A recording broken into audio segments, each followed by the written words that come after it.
দেখো এটা কিসের ছবি। পুরো ভিডিওটা যদি ভালো লাগে লাইক, শেয়ার এবং সাবস্ক্রিপশান, সেই সঙ্গে বেল আইকনে হাত দিয়ে নোটিফিকেশান, এই চারটে করতে কিন্তু ভুলো না তোমরা।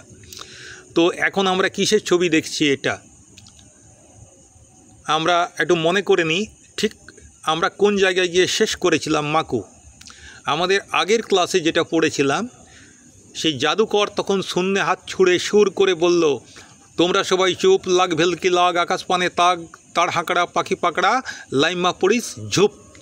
যেই না জাদুকর এই মন্ত্রটা বলল, সঙ্গে সঙ্গে আমরা এই ছবিটা ওখানে দেখতে পেলাম। বনের মধ্যে কি ঘটনাটা ঘটলো, সঙ্গে সঙ্গে সাঁ করে দড়ির একটা মাথায় ঢিল ফাঁসের মতো লেগে সব শুদ্ধ মগডাল অবধি উঠেই আবার শোঁ করে নেমে এলো। সোনা অবাক হয়ে দেখল কোত্থেকে কখন একটা কালো টাট্টু ঘোড়া এসে দাঁড়িয়েছে, কেউ দেখেনি।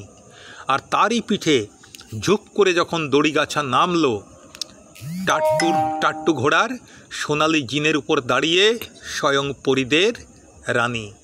তাহলে এটা কে? টাট্টু ঘোড়ার উপরে পরিদের রানী। কে নামালো? জাদুকর নামালো। সোনাটিয়া তো হাঁ করে চেয়ে রইল। পরিদের রানীর গোলাপি মুখে কি সুন্দর কালো কালো চোখ, মাথায় সোনালি চুল, পরনে রূপলি পোশাক, কোমরে জাদুকরের ওই যে দড়িটা ছিল সেই কোমরে জাদুকরের দড়ি জড়ানো। যেই ঘোড়া মাথা নেড়েছে আর ঘণ্টার মালা ঝুমুর ঝুমুর বেজে উঠেছে, অমনি এক ঝাঁকি দিয়ে দড়ির ফাঁস ঝেড়ে ফেলে পরিদের রানী দুই ঘোড়ায় পা রেখে নেচে উঠেছে। সে কি নাচ, সে কি নাচ!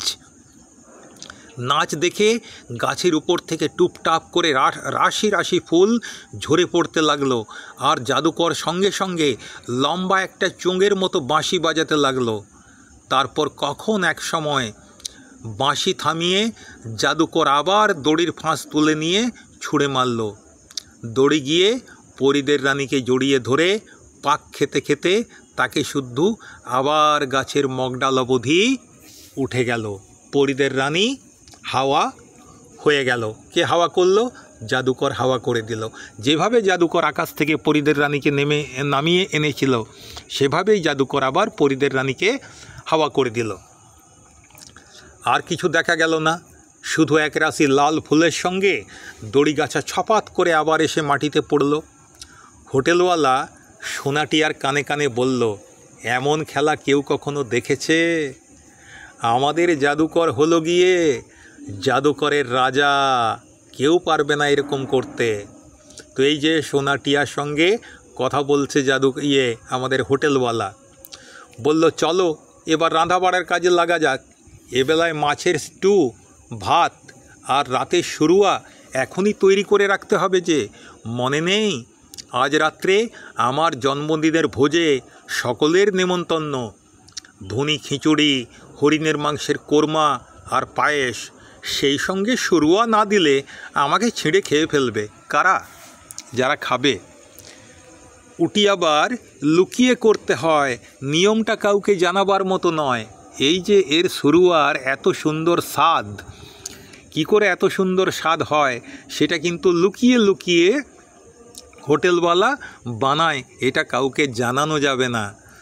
তো এবার এই ছবিটা আমরা কি ছবি দেখছি দেখো। একটা উনুনে পিতলের হাঁড়ি রয়েছে, এদিকে মোটর কলাই ছাড়াচ্ছে, এদিকে কাঠের বাটিগুলো ধুয়ে রাখা হচ্ছে। তো আমরা দেখি এটা কি। আমরা দেখতে পাচ্ছি বটতলার পেছন দিকে রান্না হয়, তারই পাশ দিয়ে সেই ছোট নদীটি বয়ে চলেছে। দেখো এটা বটতলা, বটতলার পাশ দিয়ে ছোট নদীটি বয়ে চলেছে। তিনটে করে বড় বড় পাথর দিয়ে উনুন হয়েছে, তাতে কাঠের জালে বিরাট পেতলের হাঁড়ি চাপানো হয়। সোনাটিয়া শুরুয়া খাবার কাঠের বাটিগুলো নদীর জলে ভালো করে ধুয়ে সারি সারি উপুড় করে একটা চ্যাপ্টা পাথরের উপর সাজিয়ে রাখলো। তারপর হোটেলওয়ালার স্টুয়ের জন্য ছোট্ট ছোট্ট বুনো মটরশুঁটি ছাড়িয়ে দিল। দেখতে পাচ্ছ টিয়া মটরশুঁটি ছাড়াচ্ছে। হোটেলওয়ালা বলল, এগুলো এমনি হয়। কোনগুলো? মটরশুঁটিগুলো। এগুলো এমনি হয়, কিনতে হয় না। আগে এখানে লোকের বসতি ছিল কি না, তখন তারা মটরের বিচি পুঁতেছিল। এখন ঝাড় বেঁধে আপনিই হয়। গাছতলায় মিষ্টি শাঁকালু হয়, পালং শাক হয়, টমেটো হয়, ডুমুর গাছে ডুমুর হয়, সজনে গাছে সজনে হয়, আর বাকি জিনিস গ্রামের হাট থেকে কিনে আনতে হয়। সোনা বলল, কে কিনে আনে? হোটেলওয়ালা বললে, কেন, সং তো হপ্তায় 3 বার গায়ের পোস্ট অফিসে যায়। হপ্তায় মানে সপ্তাহে, মানে সং প্রতি সপ্তাহে 3 বার গায়ের পোস্ট অফিসে যায়, মানে সপ্তাহে 3 দিন করে। কেন, সং তো হপ্তায় 3 বার গায়ের পোস্ট অফিসে যায়। সেই কত কানে, আর কতক আমার ভাই লুকিয়ে লুকিয়ে দিয়ে যায়, লুকিয়ে লুকিয়ে দিয়ে যায়। তো বলল, সোনা বলল, বলো হোটেলওয়ালা, তোমার ভাই কেন লুকিয়ে চুরিয়ে বনের মধ্যে আসে? হোটেলওয়ালা বলে, তার বড় ভয়। বলে, কিসের ভয়? সকলের যে ভয় সেই ভয়, অর্থাৎ ধরা পড়ার ভয়। আর বেশি জিজ্ঞেস করো না সোনাটিয়া, ছোট মেয়েদের বেশি জানতে চাওয়াটা মোটেই ভালো নয়। তো এই বলে লাফিয়ে উঠে হোটেলওয়ালা উনুনে চাপানো সরু আর কাঠের হাঁড়ির ঢাকনিটা খুলে এই বড় একটা কাঠের হাতা দিয়ে যেই না নাড়াতে গেল, আর অমনি তার মুখ থেকে দাড়ি গোঁফ জোড়া খুলে টপ করে হাঁড়িতে পড়ে সরুয়ার সঙ্গে টগবগ করে ফুটতে লাগলো।